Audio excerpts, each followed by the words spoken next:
Assalamualaikum warahmatullahi wabarakatuh. Alhamdulillahi wahdah, wassalatu wassalamu ala man la nabiyya ba'dah, amma ba'd.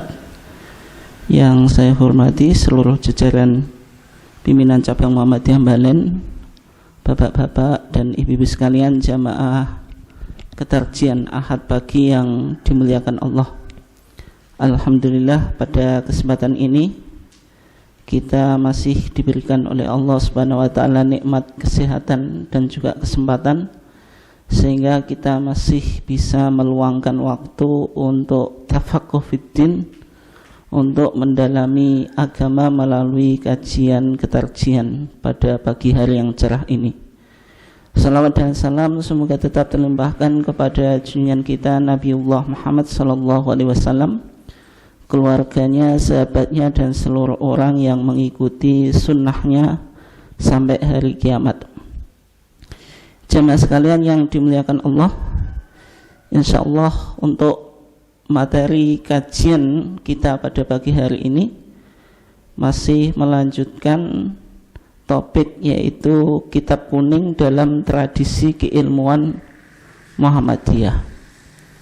Nah, kemarin sudah kita bahas di antaranya alasan kenapa kok topik ini menjadi penting untuk dikaji, karena ada sebuah asumsi atau mungkin juga tuduhan juga bahwasanya Muhammadiyah itu ketika tidak bermadhab itu konsekuensinya jauh dari kitab kuning, sehingga keilmuan yang ada di dalam Muhammadiyah itu dianggap keropos, artinya basic keilmuannya dianggap tidak kuat karena meninggalkan kitab kuning. Apalagi ditambah fakta sekarang referensi-referensi yang digunakan oleh orang Muhammadiyah itu sudah kitab-kitab terjemahan. Nah, tuduhan atau juga pemahaman seperti itu memang sebenarnya sudah muncul nanti di era Pak Jalnawi Hadikusumo.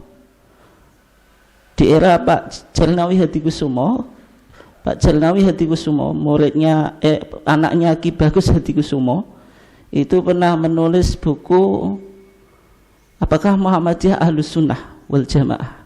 Di antara tuduhan yang dikemukakan semacam itu, Muhammadiyah dianggap keluar dari salah satu mazhab yang empat, atau keluar dari mazhab yang empat, atau tidak mengikuti mazhab, sehingga konsekuensinya kitab-kitab yang dipakai itu kitab-kitab terjemahan.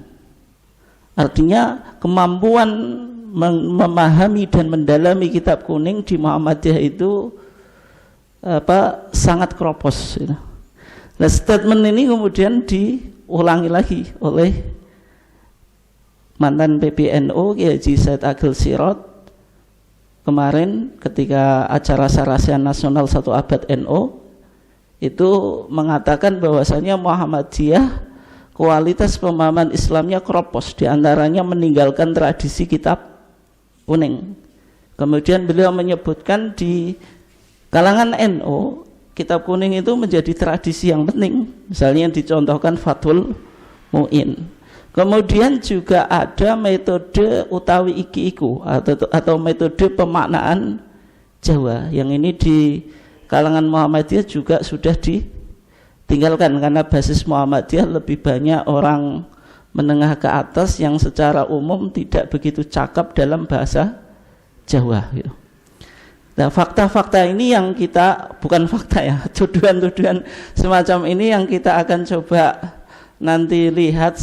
Sebenarnya Muhammadiyah itu bagaimana memandang kitab kuning, atau posisi kitab kuning dalam pandangan Muhammadiyah itu bagaimana? Apakah masih dipertimbangkan atau tidak gitu. Nah, kita coba lihat misalnya di masa Mbah Yai Ahmad Dahlan. Mbah Yai Ahmad Dahlan dalam sebuah buku yang bernama Pelajaran Kiai Haji Ahmad Dahlan yang ditulis oleh Kiai Haji Raden Hajid. Kiai Haji Raden Hajid itu murid termudanya Mbah Yai Ahmad Dahlan, menulis buku namanya Pelajaran Kiai Haji Ahmad Dahlan. Buku ini cukup kecil Pak, tapi buku ini menarik karena berbicara tentang pemikiran-pemikiran Mbah Yai Ahmad Dahlan, yang mana Mbah Yai Ahmad Dahlan kan tidak menulis kitab apapun ya. Nanti ada kitab fikih jilid 3, ternyata tidak ada data yang menjelaskan kalau itu tulisannya Mbah Yai Ahmad Dahlan. Nah, pemikirannya Mbah Yai Ahmad Dahlan itu diantara salah satu muridnya yang mendokumentasikan itu Kiai Haji Raden Hajid itu. Sehingga buku ini penting gitu. Meskipun sekarang terbit yang Haji Suja itu kan, itu juga bicara tentang, itu muridnya Mbah Yai Ahmad Dahlan, maksudnya saksi hidup bagaimana perjalanan intelektualitas Mbah Yai Ahmad Dahlan, itu juga bicara tentang beberapa pemikiran Mbah Yai Ahmad Dahlan. Ini dari saksi hidup loh. Yang pertama Raden Hajid, yang kedua Haji Suja itu. Di bukunya Kiai Haji Raden Hajid itu menjelaskan di sana bahwasanya sebenarnya buku yang dirujuk dan dikaji oleh Mbah Yai Ahmad Dahlan di awal-awal perkembangan pemikiran Mbah Yai Ahmad Dahlan itu sebagaimana ulama-ulama Indonesia. Artinya dalam fikih ya baca kitab-kitab mazhab Syafi'i gitu. Sehingga Fathul Qorib Mujib, Fathul Mu'in, Fathul Wahab itu jelas menjadi bacaan Mbah Yai Ahmad Dahlan. Dan saya punya Pak buku, kemarin baru beli ya. Itu cukup mahal, bukunya sudah nggak jelas. Artinya yang ditulis oleh Kiai Dahlan Surakarta, itu seorang tokoh Muhammadiyah. Dia menerjemahkan Takrib Matan Abi Suja. Yang mana Takrib ini kan kitab fikih madhab Syafi'i yang umum dikaji itu. Itu saya ada 2 jilid buku itu, tapi saya cuma dapat 1 jilidnya ya. Bukunya sudah robek-robek, tapi itu saya kira data yang penting. Artinya orang-orang Muhammadiyah di masa awal itu punya kontribusi dalam keilmuan Islam gitu. Dan dia menyebutkan penerjemahan takrib itu di beberapa masalah itu disesuaikan dengan HPT. Maksudnya HPT yang sudah muncul, atau dulu masih buku petilan itu. Misalnya Kitabus Shalah itu kan sudah 1929. Dan kitab takrib itu diterjemahkan 1935-an gitu. Artinya kan sudah ada buku-buku petilan, misalnya Kitabul Shalah, Kitabul Iman itu. Artinya ada semacam para ulama kita mendiskusikan kitab kuning itu dengan pemahaman tarjih. Itu yang seharusnya kita lakukan ya. Artinya tarjih itu kan meskipun sudah pilihan dari beberapa pendapat, tapi ada genealoginya dari kitab-kitab kuning. Itu yang perlu untuk ditampilkan kadang. Artinya bukan kajian tarjih itu hanya sekedar menyampaikan dalil Quran dan dalil sunnah tanpa ditelusuri misalnya apakah punya hubungannya dengan kitab kuning. Itu kan yang jarang dimunculkan di Muhammadiyah, sehingga ya keilmuannya cukup simpel. Artinya melihat sesuatu ya langsung Quran dan sunnah. Bagaimana metodologi dalam menghasilkan sebuah produk, itu saya kira lebih penting dalam kajian intelektual kan gitu ya. Tapi kalau untuk beramal orang-orang awam ya cukup Quran dan sunnah. Tapi kan tetap bangunan ilmu itu harus jelas gitu. Nah kita di Muhammadiyah karena shortcut gitu, itu sehingga nuansa keilmuannya itu kurang begitu muncul gitu. Oke. Jadi Mbah Yai Ahmad Dahlan dalam masalah fikih yang merujuk pada mazhab Syafi'i.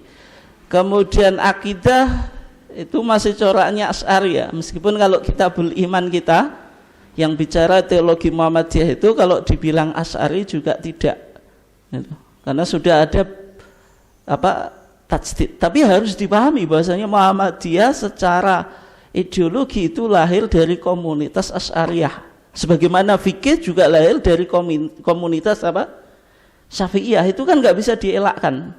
Artinya ada perkembangan pemikiran. Dan Mbah Yai Ahmad Dahlan juga banyak membaca kitab Ihya Ulumiddin.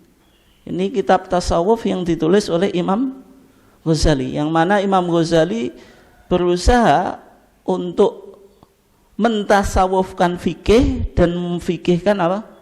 Tasawuf, yaitu yusawwif al-fiqha wa yufaqqih at-tasawuf. Ini penting karena di sebelum Imam Ghazali itu kajian fikih itu cenderung menampilkan hukum saja atau melihat sesuatu dari kacamata hitam dan putih. Itu kalangan fuqaha. Tapi di satu sisi ada kalangan mutasawwifun yang melihat sesuatu yang penting beramal gitu. Orang yang dituntut untuk bagaimana beramal gitu, beribadah sebanyak-banyaknya tapi kosong dengan keilmuan. Ya pasti sampai sekarang Pak, masyarakat itu bisa dipetakan dua itu. Yang pertama fuqaha melihat sesuatu dari apa, cuma hitam putih, halal haram, dalilnya ini saja. Satu sisi ya cuma yang penting ibadah itu. Yang penting ibadah, entah itu ada dalilnya atau tidak itu.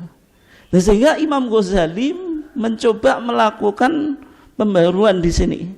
Kajian fikih yang cenderung melihat sesuatu dari kacamata hitam putih, sehingga kalau kita hanya bicara hukum itu aspek spiritualitasnya kering Pak. Demikian juga kalau kita bicara spiritualitas tapi tanpa keilmuan fikih, itu juga spiritualitas yang kosong dari bangunan ilmu. Sehingga Imam Ghazali itu mencoba tadi menghubungkan antara fikih dengan tasawuf. Lahirlah karya Ihya Ulumuddin. Sehingga Ihya itu kan menghidupkan Ulumuddin, ilmu-ilmu agama. Sehingga Imam Ghazali akhirnya dapat gelar Hujjatul Islam itu kan. Ya meskipun Imam Ghazali melalui karyanya itu sebenarnya kontribusinya luar biasa, tetapi memang Imam Ghazali itu dalam bidang hadis ada beberapa sisi kelemahan, karena beliau juga mengatakan bid'ati fil hadis dhaif. Kemampuanku dalam bidang hadis lemah, sehingga Ihya itu banyak hadis dhaif bahkan maudhu. Misalnya Al-Imam Al-Iraqi itu mentakhrij atau mengkaji hadis-hadis yang ada di Ihya Ulumuddin. Nah, Mbah Yai Ahmad Dahlan dulu itu Ihya ini banyak mempengaruhi pemikiran beliau, karena Mbah Yai Ahmad Dahlan itu menurut beberapa kajian berdasarkan data-data yang ada itu tasawufnya kental Pak. Mbah Yai Ahmad Dahlan itu kan punya tulisan, tapi tulisannya agak panjang. Itu di ruangnya itu kan mengingatkan akan kematian itu. Ya Dahlan dan seterusnya itu kan dengan takbir bahasa Arab. Itu menunjukkan Mbah Yai Ahmad Dahlan itu dimensi spiritualitasnya itu luar biasa Pak. Ya terutama tadi Mbah Yai Ahmad Dahlan banyak dipengaruhi oleh kitab Ihya Ulumuddin. Dan Hikam Athaillah As-Sakandari itu kan buku yang biasanya dikaji oleh di masyarakat, banyak dikaji, itu juga dulu dibaca oleh Mbah Yai Ahmad Dahlan. Yang ini itu maksudnya kita di Muhammadiyah itu mulai hilang Pak tradisi ini kan. Artinya kitab ini kan perlu untuk dibaca tetapi tidak ditelan mentah-mentah, ada yang diambil, ada yang tidak, sehingga hasanah keilmuan itu muncul. Tapi kalau kita di Muhammadiyah hanya bicara Quran dan Sunnah, artinya to the point, itu kan cukup sederhana, sehingga bagi orang yang ahli dalam bidang agama itu kurang menghayati kajian kok mau Quran dan Sunnah langsung to the point. Kadang juga sistematika atau manhaj tarjih itu tidak dimunculkan, langsung pada kesimpulan itu. Demikian juga kalau sekarang Muhammadiyah sering dituduh kalau Muhammadiyah itu dari sanad keilmuannya juga terputus gitu. Dan sebenarnya kalau kita bicara sanad keilmuan Nusantara, ulama-ulama Nusantara sekarang yang akhir-akhir ini itu pasti sanad keilmuannya lewat Syekh Sayyid Abu Bakar Sato Ad-Dimyati, yaitu Sahibu I'anatit Thalibin. Jadi di kalangan masyarakat atau di Islam tradisional, kitab fikih yang paling populer itu Fathul Mu'in. Kan kemarin ada trilogi kitab fikih kan, dari Fathul Mu'in, dari Fathul Qarib Mujib, Fathul Mu'in, terus Fathul Wahab. Tapi yang paling populer itu Fathul Mu'in karena dia di tengah-tengah, tidak terlalu rendah dan juga tidak terlalu atas itu. Dan di antara kitab yang memberikan catatan keterangan atau yang disebut hasyiah itu Sayyid Abu Bakar Sato Ad-Dimyati, kitabnya namanya Hasyiah I'anatut Thalibin. Ini semua kiai-kiai sekarang, misalnya kiai-kiai abad 20-an itu pasti lewat hasyiah, lewat apa? Syekh Abu Bakar Sato Ad-Dimyati. Mbah Hasyim Asy'ari sanad keilmuannya lewat sini. Tapi banyak yang nggak tahu bahwasanya Mbah Hasyim Asy'ari dengan Mbah Ahmad Dahlan itu kan satu guru, termasuk ketika di Indonesia ketika belajar kepada Syekh Umar Samaroni atau Mbah Soleh Darat gitu. Dan ketika di Mekah juga sama gitu. Mbah Yai Ahmad Dahlan juga berguru pada Sayyid Abu Bakar Sato Ad-Dimyati. Dan bahkan ada kajian yang menunjukkan ketika Mbah Yai Ahmad Dahlan dulu nama aslinya Muhammad Darwish, itu yang meminta mengganti namanya menjadi Ahmad Dahlan itu Sayyid Abu Bakar Sato Ad-Dimyati. Karena Sayyid Abu Bakar Sato Ad-Dimyati tafaul atau berharap optimis kalau Mbah Yai Ahmad Dahlan itu ketika pulang itu mewarisi ilmunya gurunya, yaitu Syekh Zaini Dahlan gitu. Kan Zaini Dahlan dirubah menjadi Ahmad Dahlan. Artinya sanad keilmuan Mbah Yai Ahmad Dahlan itu jelas, Pak. Meskipun Mbah Yai Ahmad Dahlan itu sanadnya jelas, tapi waman ba'dahu, orang setelahnya itu yang kacau gitu. Nanti kita juga dituduh kacau. Kalau Mbah Yai Ahmad Dahlan sanadnya sama dengan Mbah Hasyim Asy'ari, tapi nanti ya kembalinya apakah Muhammadiyah itu Dahlaniyah kan, itu nanti kita coba lihat.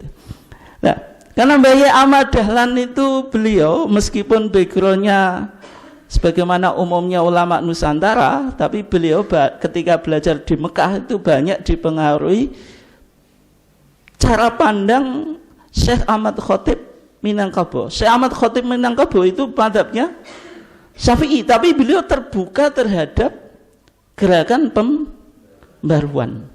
Ya baca tafsir Al-Manar dan seterusnya ya.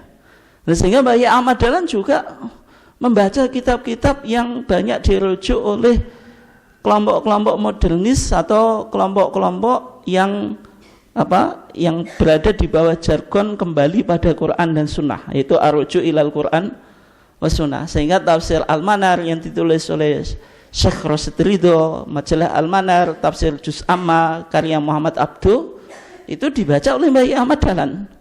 Dan juga Risalatut Tauhid ini yang ditulis oleh Syekh Muhammad Abduh. Buku ini ketika saya telusuri itu dulu di masa-masa awal Muhammadiyah itu banyak dirujuk, Pak, oleh ulama-ulama Muhammadiyah. Risalatut Tauhid itu bicara tentang tauhid, itu sifat Allah, ada yang ada yang wajib, ada yang mustahil, ada yang jaiz itu. Tapi pendekatannya sangat filosofis. Dia Asy'ariyah, kitab ini Asy'ariyah tetapi lebih rasional gitu loh. Dan juga dalam beberapa hal mengkritik pemahaman Asy'ari. Ya mungkin karena kitab ini terlalu filosofis, Pak, sehingga kitab ini juga mulai hilang dalam tradisi keilmuan Muhammadiyah gitu. Risalatut Tauhid meskipun bukunya kecil itu. Ini dulu juga sering dirujuk oleh Mbah Yai Ahmad Dahlan. Misalnya dalam berikutnya dalam masalah tawassul, Mbah Yai Ahmad Dahlan sering merujuk kitabnya Ibnu Taimiyah, yaitu kitab At-Tawassul wal Wasilah. Karena di antara yang dihadapi oleh Mbah Yai Ahmad Dahlan ketika itu umat Islam mengagungkan kuburan, kemudian masjid menjadi sepi gitu. Ciri-ciri kemunduran menurut Fajrul Rahman ulama dari Pakistan ya, Nah, itu beliau bilang salah satu penyebab kemunduran umat Islam itu ketika kuburan ramai kemudian masjidnya sepi itu. Artinya orang tawasul kepada orang yang meninggal, kepada sunan, kepada wali, dan bahkan meminta, itu menjadi masalah yang perlu untuk diselesaikan oleh Mbah Ahmad Dahlan. Sampai sekarang perdebatan hukum tentang tawasul bil amwat, tawasul kepada orang yang meninggal itu boleh atau tidak gitu. Dan Mbah Ahmad Dahlan dulu sering merujuk pada kitabnya Ibnu Taimiyah. HPT kita di Kitabul Janazah 1936 itu ada bab ziarah kubur. Sebagai bantahan kalau Muhammadiyah itu sebenarnya tidak anti ziarah kubur. Maka redaksi putusannya apa? Zuru al-kubura litadkurul akhirah. Ziarahlah kamu sekalian ke kuburan supaya kamu ingat akhirat. Suruh apa? Berziarah. Artinya Muhammadiyah tidak pernah melarang ziarah kubur. Redaksi kita zuru ziarahlah sapa sira kabeh. Al kuburo ing kuburan kan itu. Artinya ada perintah gitu. Karena ziarah kubur itu mengingat kematian. Tapi di sana ada yang perlu untuk digarisbawahi, hal yang tidak boleh dilakukan oleh orang yang melakukan ziarah kubur. Dikatakan apa? Wala taf'alu indaha, janganlah kamu melakukan ketika ziarah kubur malam ya'dzan bihillahu wa rasuluh, apa yang tidak diperbolehkan Allah dan Rasulnya. Ada dua hal yang tidak boleh. Kadu'aikumul mayyita, sebagaimana kamu meminta kepada orang yang meninggal. Itu kan tidak boleh. Isti'anah, minta, atau istighothah, minta pertolongan kepada orang yang meninggal. Itu kan tidak boleh. Nah, buktinya apa? Ketika Nabi sudah meninggal di masa Umar ibn Khattab itu terjadi kohtun. Kohtun itu apa? Kekeringan. Yang dilakukan oleh Umar bin Khattab apa? Salat istisqa. Tapi tawasulnya itu kepada Al-Abbas, yaitu pamannya Nabi yang masih hidup. Makanya Allahumma inna kunna natawassalu binabiyyika. Ya Allah, dulu kami bertawasul dengan nabimu. Wa natawassalu bi ammi nabiyyika, dan sekarang kita bertawasul kepada pamannya nabi engkau. Fataskina fayusqaun, maka engkau ya Allah turunkanlah hujan kepada kami. Fayusqaun, maka kemudian turun hujan. Ini bukti kalau tawasul kepada orang yang meninggal itu tidak boleh.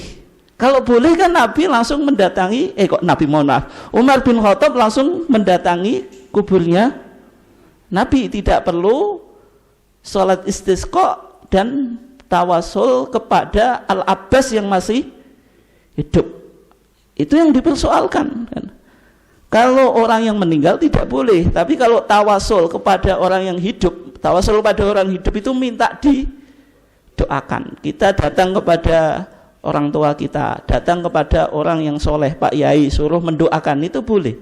Tapi kalau minta doa kepada orang yang meninggal atau langsung kepada orang meninggal, meminta secara langsung, itu yang tidak boleh. Itu kadu'aikumul mayyita wa tawassul bihi ilallah, itu yang tidak diperbolehkan. Tapi ada yang menarik, Pak. Ternyata Mbah Ahmad Dahlan itu juga pakar dalam kajian perbandingan agama. Secara khusus mungkin kalau ilmu Kristen ya kristologi itu.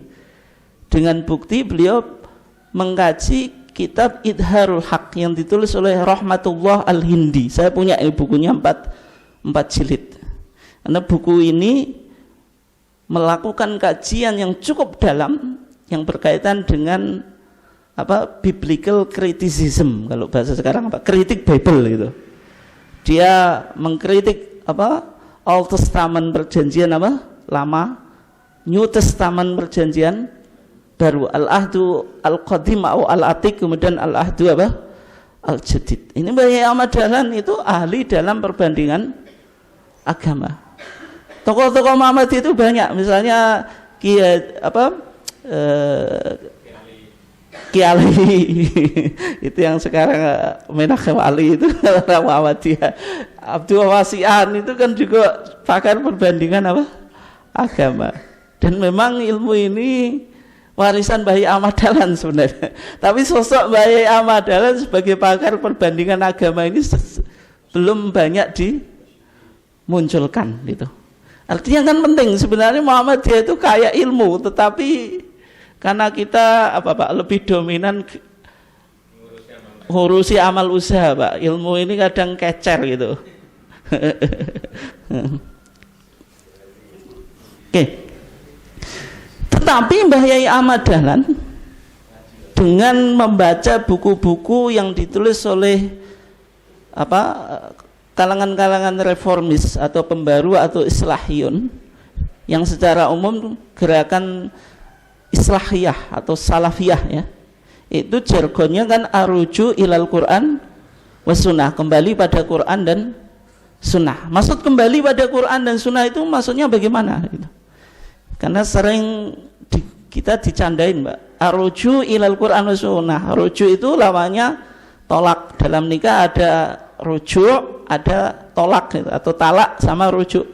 Berarti dulu Muhammadiyah pernah mentalak Quran, sekarang baru rujuk balenan malah kan itu.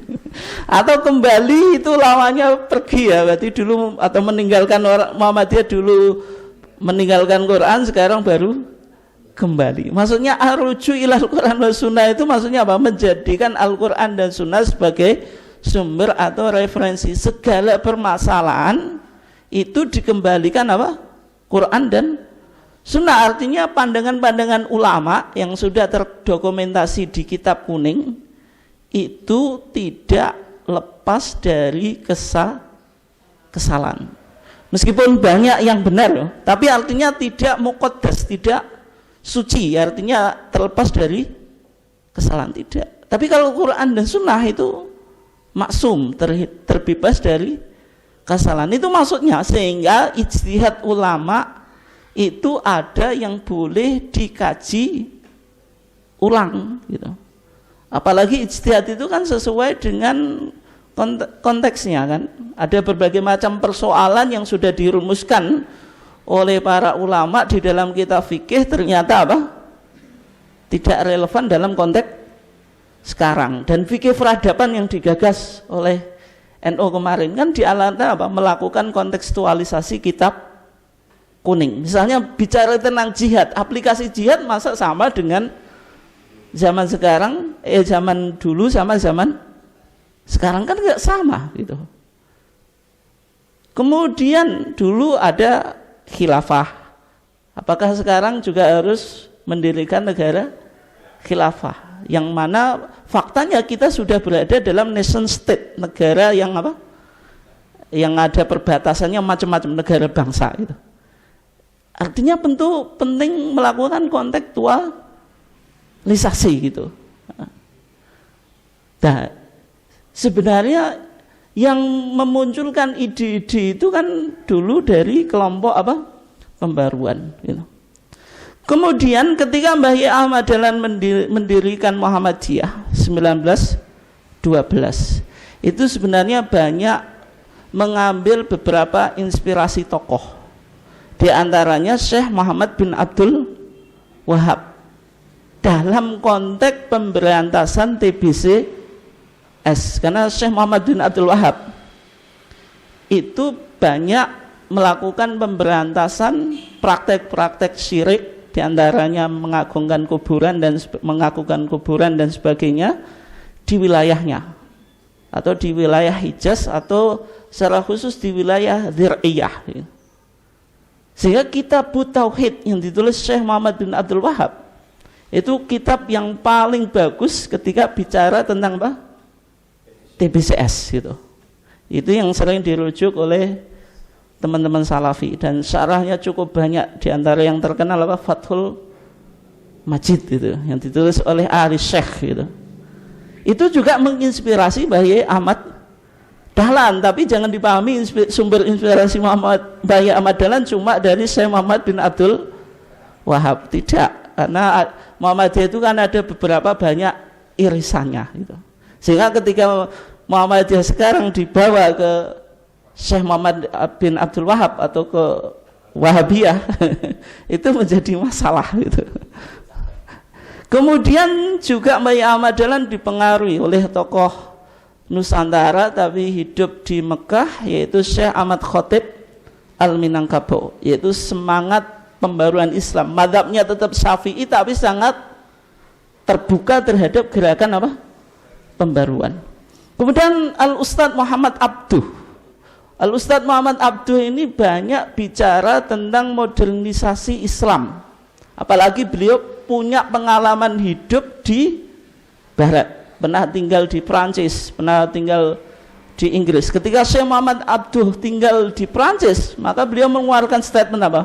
Ra'aitul Islama bidunil muslimin. Saya melihat Islam, praktek-praktek Islam itu ada di negara banyak di Barat. Maksudnya kemajuan-kemajuan Islam itu disaksikan di Barat, tapi tanpa ada orang yang Muslim.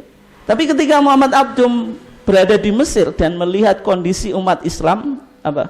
Ra'aitul muslimina biduni Islam. Saya melihat banyak orang Islam tapi tanpa spirit-spirit agama Islam. Sehingga Muhammad Abduh mengatakan al-Islamu mahjubun bil muslimin. Kalau gitu Islam ini tidak bisa menjadi maju karena dihalangi oleh praktek dan cara berpikir umat Islam sendiri. Makanya penting risalah Islam berkepanjangan itu. Oke. Ini juga yang mempengaruhi Mbah Yai Ahmad Dahlan. Makanya gagasan-gagasan pembaruan Muhammad Abduh itu luar biasa, Pak. Dan di era Muhammad Abduh, kajian filsafat, kajian mantek itu mulai masuk ke kampus Al-Azhar. Makanya sampai sekarang di Al-Azhar filsafat itu diajarkan, mantek itu diajarkan. Tapi sebelum Syekh Muhammad Abduh itu orang-orang Al-Azhar nggak mau mengkaji filsafat dan mantek. Bahkan Syekh Muhammad Abduh itu memperkenalkan kitab Muqaddimah Ibnu Khaldun. Muhammad Ibnu Khaldun itu kan penggagas sosiologi dalam Islam. Itu dulu bapak sosiologi Islam itu ya karena pendekatannya lebih pada ilmu-ilmu sosial. Ketika bicara tarikh sejarah tidak hanya menyebutkan sanad. Kalau kajian-kajian dulu kan sejarah itu kan cuma sanad. Tapi kalau Syekh Muhammad Abduh Ibnu Khaldun itu melihat sesuatu pada teori-teori sosiologis bagaimana yang dikembangkan sekarang. Kemudian syarikat Islam, kemudian Budi Utomo dan sebagainya. Ini beberapa tokoh yang mempengaruhi pemikiran Mbah Yai Ahmad Dahlan sehingga melahirkan organisasi Muhammadiyah. Nah, kalau kita lihat Pak, periodisasi fikih Muhammadiyah, tapi ini saya mencoba melakukan klasifikasi ya. Ini klasifikasi saya saja. Bisa jadi penulis yang lain melakukan klasifikasi yang berbeda. 1912-1923 itu periode Kiai Haji Ahmad Dahlan. Artinya fikih Muhammadiyah itu belum begitu mapan karena Mbah Yai Ahmad Dahlan concernnya pada theology of liberation, teologi pembebasan, yaitu feeding, memberikan makan pada al-ma'un itu, kemudian schooling, mengurus pendidikan, kemudian healing, kesehatan, dan melakukan memberantas praktek-praktek TBCS. Tapi masalah fikih ini belum banyak dikaji gitu.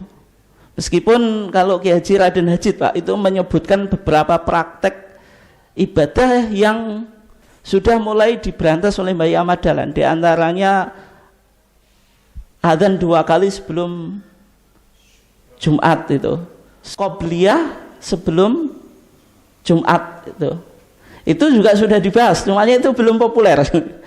Maksudnya belum dipopulerkan. Dan saya ketika baca ini dihubungkan dengan kesaksian sejarah yang lain, seberapa akuratnya. Nanti ada Pak itu di halaman berapa saya lupa, nanti jenengan baca pelajaran Kiai Haji Ahmad Dahlan itu menyebutkan beberapa praktik diantaranya berkaitan dengan fikih itu sudah mulai dibahas oleh Mbah Yai Ahmad Dahlan.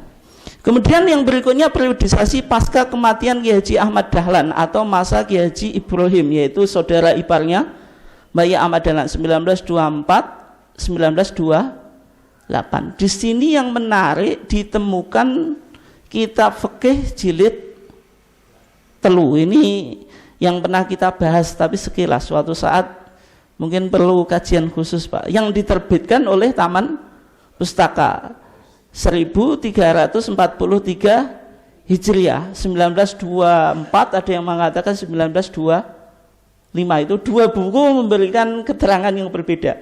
Misalnya kajian Ali Sodikin, ternyata Muhammadiyah itu NO, itu judulnya saja banyak dikritik Pak. Ali Sodikin itu aktivis NO dari Jogja ya. Ternyata Muhammadiyah itu NO. Judulnya kan yang seharusnya apa? Ternyata NO itu Muhammadiyah, karena Muhammadiyah saudara tua atau saudara muda? Saudara tua kan. Itu bilang 1924, tapi di buku yang diterbitkan oleh Pondok Pesantren Salafiyah di Jember, lupa saya namanya, di Situbondo, lupa saya namanya, nama pondok pesantrennya, itu bilang 1925. Kalau Marzuki Mustamar bilang berapa? Nah, tapi yang jelas ketika ditalon, Marzuki Mustamar bilang inilah kitabnya Mbah Ahmad Dahlan, asli Mbah Ahmad Dahlan atau gimana Pak itu? Padahal kalau kita cek ya Pak, itu betul diterbitkan Taman Pustaka.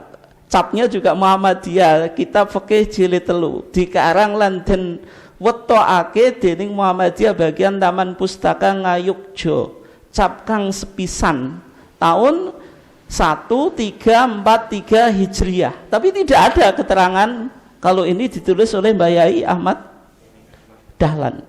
Kalau taruhlah 1924, apalagi dikatakan 1925, Mbah Yai Ahmad Dahlan meninggal tahun berapa? 1923.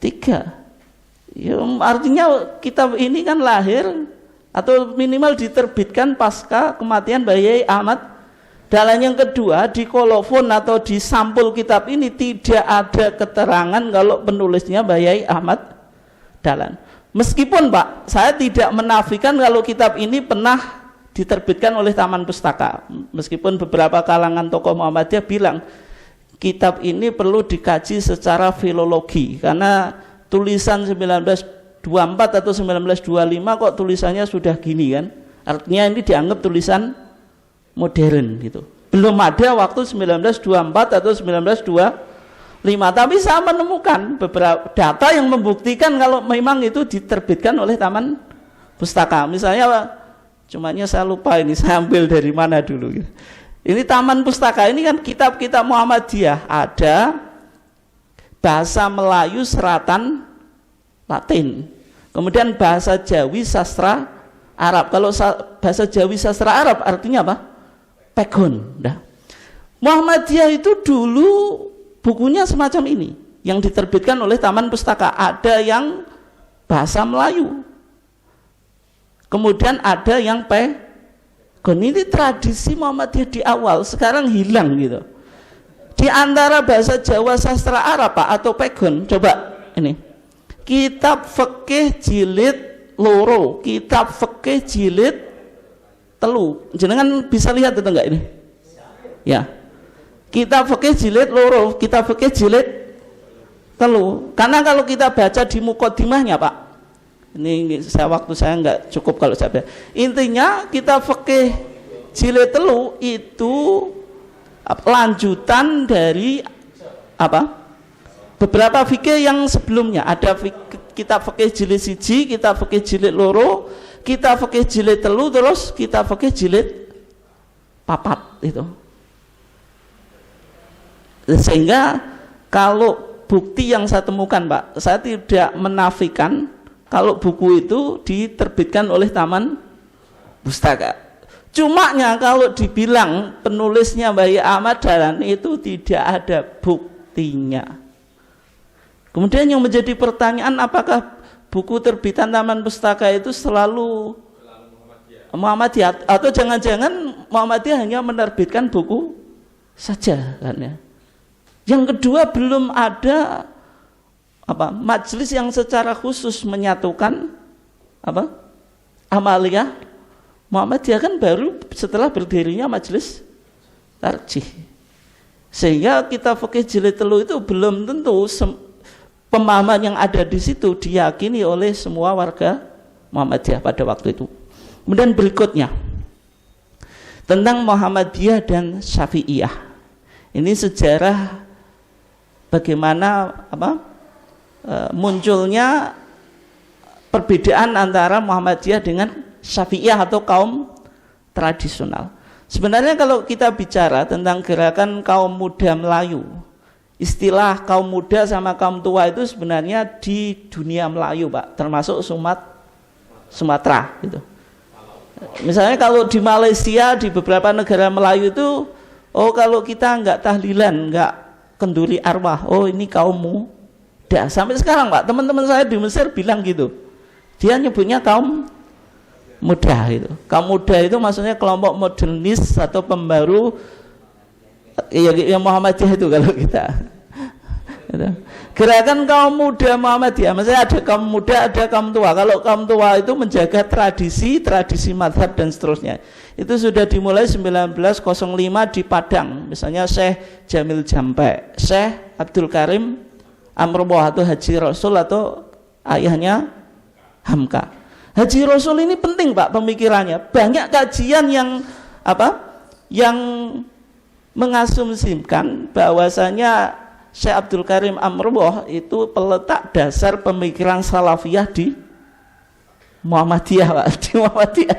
Dulu Muhammadiyah Jogja itu kan sangat kejawen, Pak. Karena Mbak Ahmad Dahlan itu kan berinteraksi dengan masyarakat yang cukup Jawa. Artinya baju-baju Mbak Ahmad Dahlan kan simbol-simbol Jawa semuanya. Tapi kalau NO itu dulu simbol-simbol ke Arapan gitu. Dan setelah Syekh Abdul Karim Amrullah itu mendukung dakwah Muhammadiyah, tapi yang jelas beliau nggak punya KTM, Pak. Tapi kontribusi ke Muhammadiyah itu jelas, Pak, secara pemikiran dan secara aksi. Tapi beliau tidak pernah terdaftar sebagai anggota Muhammadiyah. Ini penting, Pak. Sekarang kan kader-kader kita mengukur kader itu cuma KTM saja, Pak. Apalagi banyak orang yang kerja di AUM cuma nyari KTM, setelah itu masuk AUM ya selesai gitu. Tapi Abdul Karim Amrullah itu pemikiran ke Muhammadiyahnya jelas, aksinya juga jelas atau kontribusinya, tapi tidak pernah mikir KTM, tidak pernah mendaftarkan diri menjadi anggota Muhammadiyah. Nah, Syekh Abdul Karim Amrullah itu punya murid namanya Faqih Hasyim yang tahun 1910-an itu datang ke Surabaya itu. Faqih Hasyim, Pak, ini seorang tokoh pembaru yang dulu Hasan, ketika Hasan kan dulu tinggalnya di mana? Di Singapura kan. Ketika mau pindah ke Surabaya sama pamannya itu diwanti-wanti. Janganlah kamu nanti kalau sudah sampai Surabaya ketemu dengan tokoh namanya Faqih Hasyim. Enggak Faqih Hasyim, Pak, ini. Ini Faqih Hasyim. Kemudian Hasan itu ternyata suatu saat ketemu Faqih Hasyim, terjadilah diskusi. Dulu Hasan itu kayak orang tradisional, Pak. Di antaranya yang dibahas itu masalah usoli itu. Kata Hasan, usul itu pasti ada dalilnya dari Quran dan Sunnah gitu. Ketika ketemu Faqih Hasyim ternyata diskusi itu, Pak. Sama Faqih Hasyim disuruh menunjukkan dalil dari Quran dan Sunnah tentang usuli. Hasan cari betul itu, enggak ada. Dan setelah itu pamannya wasiat supaya jauh dari Faqih Hasyim, ternyata Hasan malah dekat dengan kelompok pembaru gitu. Dan Faqih Hasyim ini, Pak, metodologi yang ditawarkan dulu itu sangat berbahaya bagi kelompok tradisional yang cirinya mengikuti madhab, berarti mengkultuskan pendapat kitab kuning dan mengkultuskan pendapat ulama atau kiai gitu. menawarkan sebuah metodologi baru dalam pengkajian kitab kuning. Bagaimana metodologinya? Kitab-kitab madzhab hendaklah dicocokkan dengan sumber aslinya, yaitu Al-Quran dan hadis. Artinya kitab kuning itu penting, tapi tidak semuanya itu sesuai dengan konteks. Artinya ada beberapa hal yang perlu untuk dikaji ulang gitu. Nah, Mas Mansur itu juga dipengaruhi oleh Faqih Hasyim. Sehingga ketika Mas Mansur masuk Muhammadiyah 1921, Mbak Ahmad Dahlan suweneng Pak ketika Mas Mansur masuk Muhammadiyah, wis tak cekel Sapukawati Surabaya. Sapukawati itu seorang yang cukup berpengaruh dalam pemikiran dan memiliki basis massa yang luar biasa, yaitu Mas Mansur.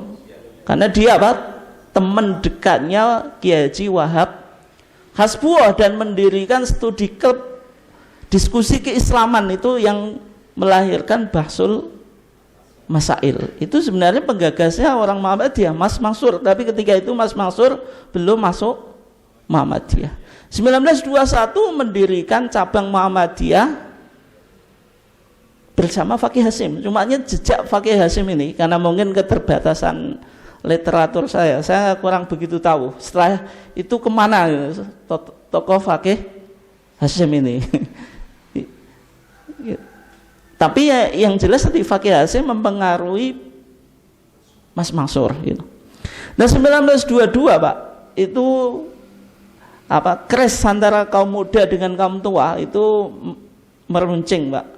Sehingga ketika itu kaum tua menyalahkan Muhammadiyah. Di antaranya yang disalahkan Muhammadiyah hendak membangun mazhab baru. 1929 itu Syekh Surkarti, tokoh pendiri Al-Irsyad. Ini orang Sudan Pak, tapi sudah ke Indonesia, kemudian menjadi warga Indonesia.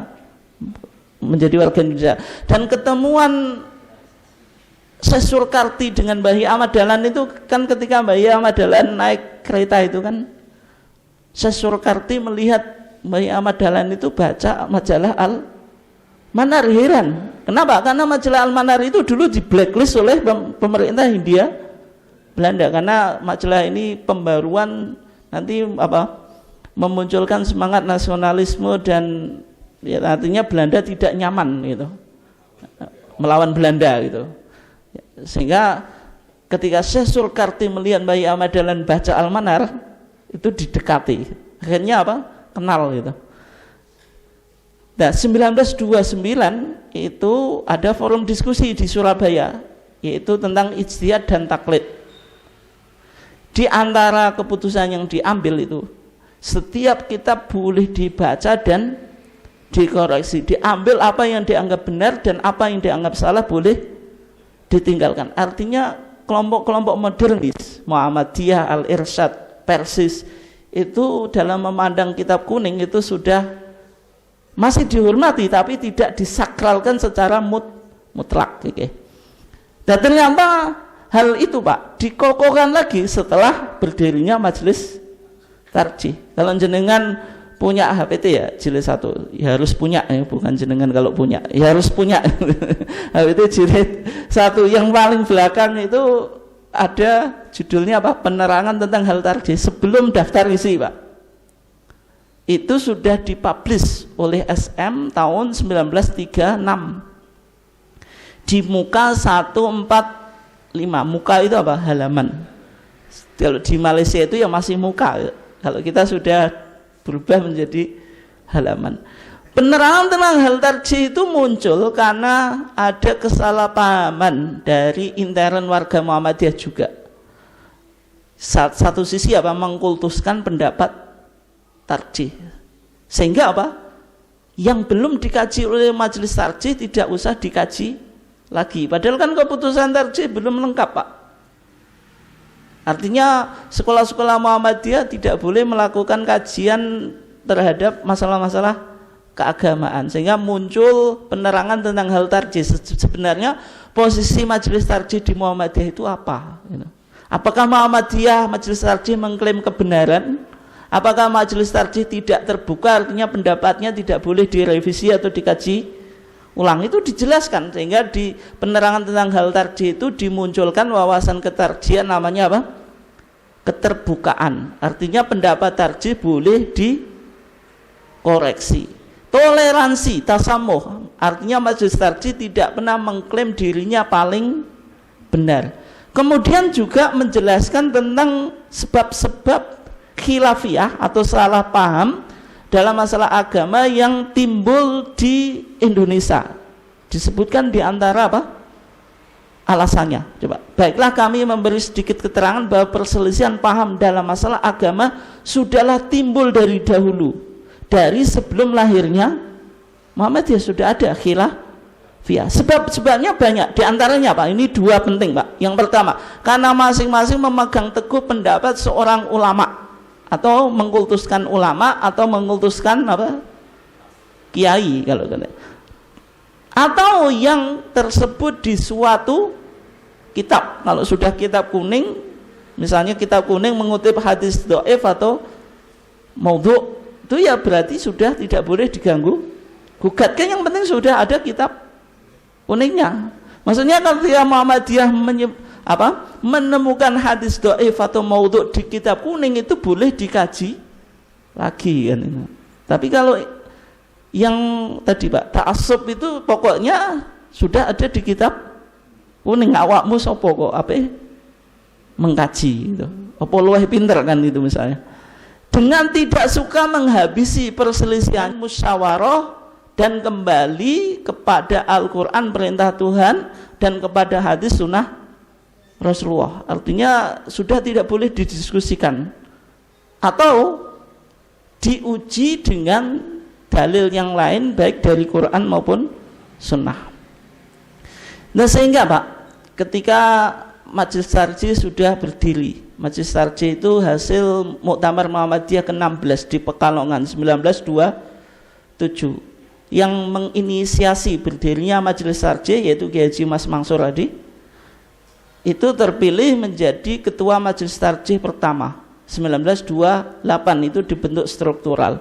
1929 itu Majelis Tarjih pertama melakukan muktamar khususi Pak, melahirkan dua keputusan.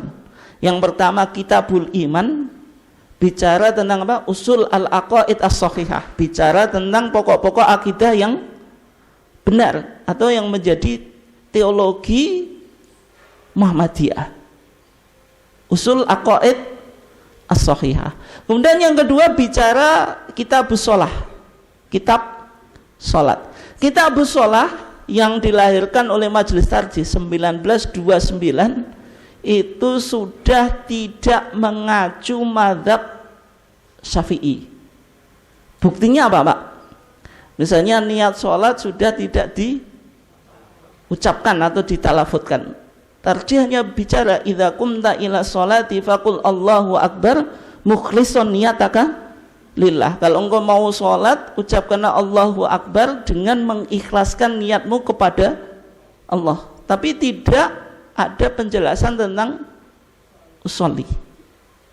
Sehingga ketika Majelis Tarjih tidak mensunahkan usolli, artinya apa? Sudah keluar dari mazhab Syafi'i. Bacaan sholawat itu sudah tidak pakai Sayyidina. Di HPT kita hanya bacaan sholawat itu qailan Allahumma sholli ala Muhammad wa ala ali Muhammad tanpa Sayyidina. Kalau dalam mazhab Syafi'i kan disunahkan apa? Sayyidina. Kenapa? Karena itu sulukul adab, menjaga sopan santun. Menjaga sopan santun itu lebih diprioritaskan daripada imtithalul amri, yaitu melakukan perintah. Sudah pernah kita kaji ya. Tapi intinya HPT kita tidak ada Sayyidina, artinya menyimpang dari mazhab Syafi'i. Terdapat doa setelah tasyahud awal. Setelah tasyahud awal dalam mazhab Syafi'i ada doanya atau enggak? Enggak. Wong sholawat kepada Nabi cuma apa? Allahumma sholli ala Sayyidina Muhammad. Kenapa kok dipahami semacam itu? Karena ada hadis kalau Nabi itu duduk di rakaat yang kedua, ka'annahu ala radfi, seakan-akan Rasulullah berada di batu yang panas itu apa? Batu yang membara. Jadi kalau kita duduk di atas batu yang panas, kan cepat ingin naik, Pak. Itu dipahami oleh oleh mazhab Syafi'i, berarti Rasulullah hanya baca tasyahud dan sholawat yang diambil yang wajib, Pak. Dalam mazhab Syafi'i sholawat yang diambil wajib kan cuma Allahumma sholli ala Muhammad. Itu aqallus sholah ala Nabi, bacaan sholawat yang paling pendek. Tapi justru, Pak, majelis tarjih di kitab sholah kita sholawat dibaca lengkap, berarti sampai innaka hamidum majid. Bahkan ada tambahan doa, ini yang belum banyak disosialisasikan ke orang Muhammadiyah. Di sekolah kita juga belum diajarkan, Pak. Apa doanya? Allahumma inni zulman katsiran dan seterusnya itu. Allahumma inni zalamtu zulman katsiran dan seterusnya itu. Artinya kan menyimpang dari mazhab Syafi'i. Salam di kitab sholah kita itu salamnya lengkap. Assalamualaikum warahmatullahi wabarakatuh. Padahal dalam mazhab Syafi'i apa? Tidak disunahkan secara lengkap. Makanya dalam tek-tek mazhab Syafi'i itu apa? Wala tusannu wabarakatuh. Wala tusannu lan ora din sunatake apa wabarakatuh tambahan wabarakatuh. Kenapa, Pak? Karena dalam pandangan mazhab Syafi'i riwayat tentang salam lengkap itu riwayatnya fardah, riwayat satu orang, potensi melakukan anomali. Kalau jenengan ngaji ini ada orang satu yang menyimpang dari keterangan yang lain, itu anomali. Dia meskipun hadir ngaji tapi memberikan keterangan yang berbeda, melawan mayoritas. Itu namanya anomali. Disebut hadis itu syad. Syad itu apa? Menyimpang dari keterangan mayoritas. Itu berarti indikasi hafalan dia bermasalah.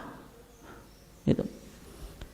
Tetapi dibantah oleh Ibnu Hajar Al-Asqalani bahwasanya salam lengkap itu hadisnya bukan riwayat fardah, tapi ada iddatu turuq, ada banyak jalan sehingga naik dari dhaif menjadi hasan li ghairi. Dan tarjih ternyata mengutip hadis yang dikutip oleh Ibnu Hajar. Makanya dalam HPT kita kama qalahu fi bulughil maram, sebagaimana disebutkan dalam kitab Bulughul Maram, hadis Wa'il ibn Hujr al-Hadrami, lengkap sampai 2010, Pak.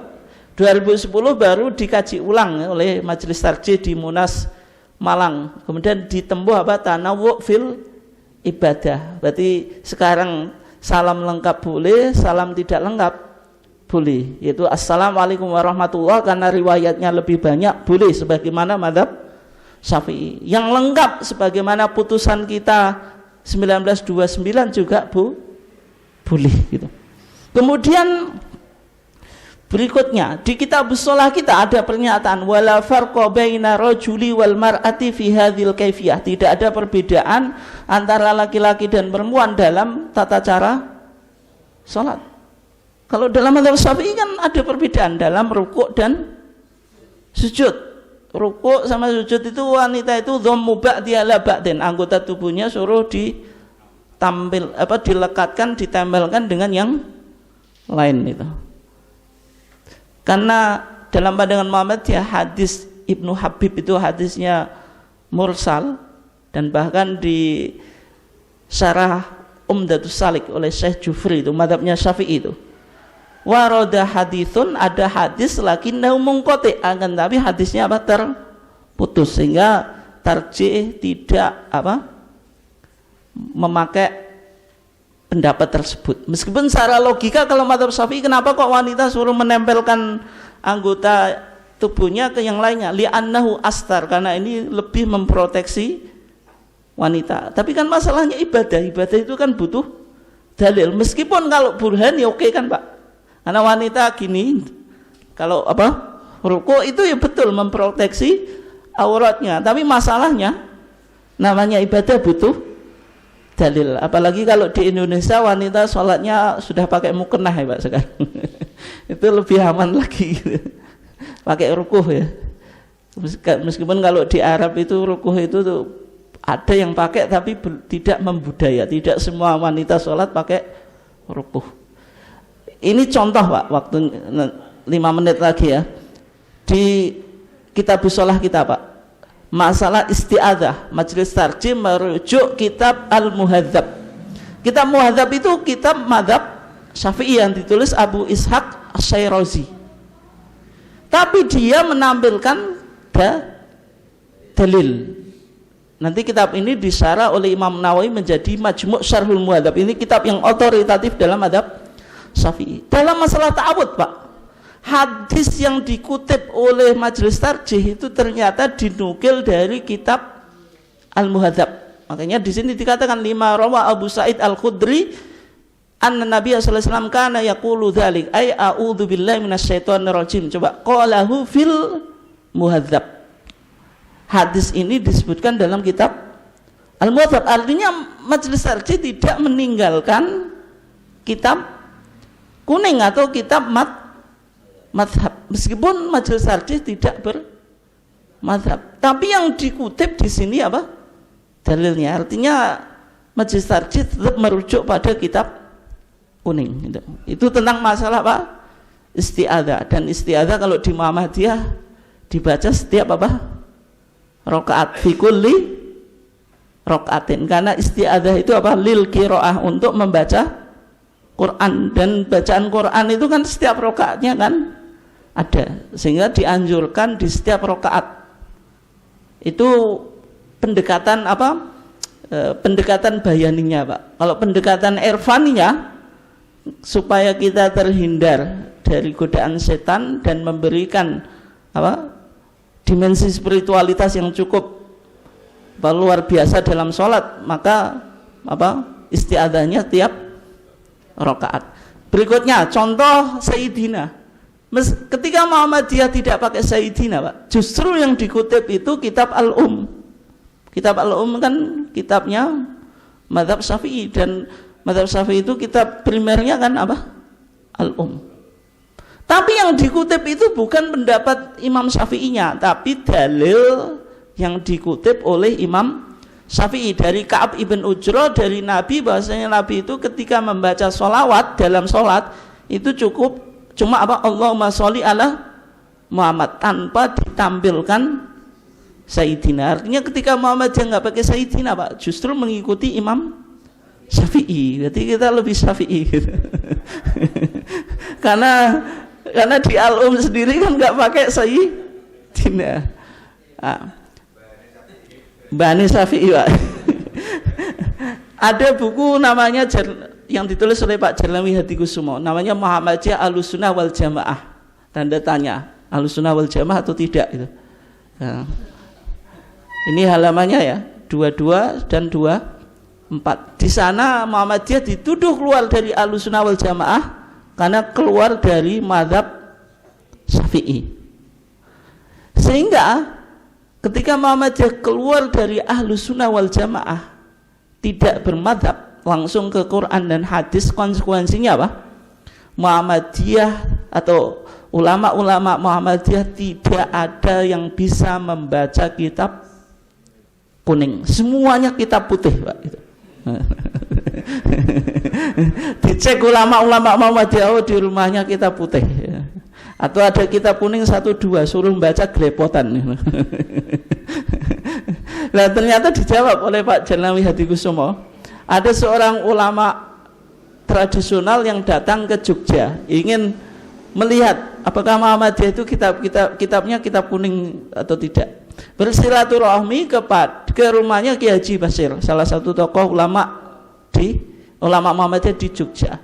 Kiai itu ketika pulang Pak, ngomong Pak ke orang yang mengantarkannya. Dan aku kok heran gitu. Ini ulama Muhammadiyah, tapi ternyata di rumahnya itu banyak kitab-kitab kuning, dan diantaranya apa? Ada koleksi kitab Al-Um, sehingga dia kaget. Loh gimana orang Muhammadiyah sering apa? Diidentikan kalau kitabnya hanya kitab putih, artinya kitab-kitab terjemahan, nggak ada yang bisa baca kitab kuning. Tapi kiai ini ketika berkunjung kepada Kiai Haji Basir, ternyata di rumahnya penuh dengan koleksi kitab kuning, di antaranya kitab Makanya jadi tokoh atau ulama Madhab itu penting Pak, ngoleksi kitab kuning, meskipun diwaca enggak ya, iso maca atau enggak kan urusan lain, tapi paling tidak memberikan kesan kalau pencitraan biar kita tidak dituduh kita putih kabeh kan itu. Apalagi di antara kiai-kiai Muhammadiyah ini banyak Kiai Haji Badawi, Kiai Haji Wardan, Kiai Haji dan seterusnya itu memang lulusan pondok pesantren tradisional. Makanya keilmuan ulama-ulama tadi di masa awal Pak itu jelas nggak bisa diragukan, karena pendidikannya ya pendidikan pondok tradisional itu. Kiai Haji Hajid itu lulusan pondok Termas itu, Mahfud At-Turmusi kan tokohnya. Mbah Ahmad Dahlan juga sama dengan keilmuannya Mbah Hasyim Asy'ari. Oleh sebab ini tradisi ini yang mungkin mulai hilang Pak, harus perlu dirawat lagi gitu. Ya meskipun kita putih itu tidak masalah ya, justru Muhammadiyah itu banyak melakukan kontribusi dalam kajian Islam yang dikembangkan di kampus itu Pak. Melahirkan tokoh misalnya Profesor Hasbi As-Sidki, itu kan penggagas fikih Indonesia. Fikih Indonesia itu ya sudah kita putih itu Pak. Hamka itu banyak menulis, itu kan kontribusi ulama Muhammadiyah yang dulu kitab itu kan hanya kitab kuning saja kan. Kemudian ketika bahasa Indonesia jadi bahasa nasional itu kan butuh bagaimana mentransmisikan kitab-kitab kuning menjadi bahasa Indonesia. Itu kan butuh proses juga. Nah, itu kontribusi Muhammadiyah itu banyak, diantaranya Profesor Hasbi As-Sidki. Itu pasti bukunya sampai sekarang masih dirujuk di IAIN atau UIN. Hamka itu juga luar biasa, dan bahkan sastrawan gitu. Okay. Ini contoh yang terakhir ya. Misalnya berikutnya ya, ketika Kiai Haji Wardan Diponingrat Pak, itu ditanya ya tentang syarat orang bisa menjadi anggota tarjih. Ini dulu majelis tarjih itu disebut lajnah tarjih Pak. Ada kaidah lajnah tarjih, yaitu bicara tentang syarat anggota lajnah tarjih di pasal 4 ayat 1. Di sana dijelaskan anggota lajnah tarjih ialah ulama laki-laki atau perempuan. Yang kedua anggota persyarikatan, maksudnya orang Muhammadiyah. Yang ketiga yang mempunyai kemampuan bertarjih. Tapi tidak dijelaskan yang mempunyai kemampuan bertarjih itu apa. Maka ketika Kiai Haji Wardan Diponingrat, ini tokoh ketua majelis tarjih 70-an 80-an ya. Beliau kan yang menulis buku Hisab Hakiki dan Hisab Urfi. Makanya kan sekarang muncul Hisab Hakiki Wujudul Hilal itu. Dulu diantara yang menggagas ya Kiai Haji Wardan Diponingrat. Ketika beliau diinterview atau diwawancarai, kriteria yang mempunyai kemampuan bertarjih itu apa? Yang pertama mampu berbicara dalam muktamar, artinya bisa berdiskusi, berdebat atau melakukan bahsul masail lah kalau teman-teman kita di luar Muhammadiyah. Yang kedua menguasai kitab minimal Subulus Salam yang ditulis oleh Al-Imam As-Sun'ani. Ini syarahnya Bulughul Maram, dan kitab ini kan mengacu pada mendiskusikan dalil hukum Pak, dan menyebutkan beberapa madhab, tidak hanya terfokus pada satu madhab. Sehingga kalau orang Muhammadiyah menguasai Subulus Salam, menguasai loh Pak, bukan hanya belajar moco ini loh maksudnya. Ya paling tidak ya harus belajar nahwu, nanti belajar nahwu juga sudah bisa ya tahu usul fikih macam-macam itu, sehingga muncul analisa, bukan sekedar bisa baca gitu. Itu apa? Bisa memiliki kemampuan untuk ijtihad, melihat dalil kemudian melakukan istinbat. Maksudnya saya, tradisi ini kan yang mulai hilang di Muhammadiyah gitu. Sekarang Muhammadiyah Subulus Salam itu sudah nggak ada yang mengkaji macam-macam itu, pokoknya ngajinya simpel-simpel saja gitu. Yang terakhir Pak, ketika Muhammadiyah pindah dari fikih mazhab ke fikih dalil, apakah itu semakin mudah atau semakin susah Pak? Mudah. Tapi kalau orang bermadzhab susah Pak. Kita itu siapa? Syarat ijtihad nggak terpenuhi kita. Misalnya bahasa Arab, kalau umat Islam ditet syarat bahasa Arab ini susah Pak untuk terpenuhi ya. Mungkin bisa bahasa Arab ya setengah-setengah dok, nggak betul lihe. Satu syarat saja kadang nggak terpenuhi Pak.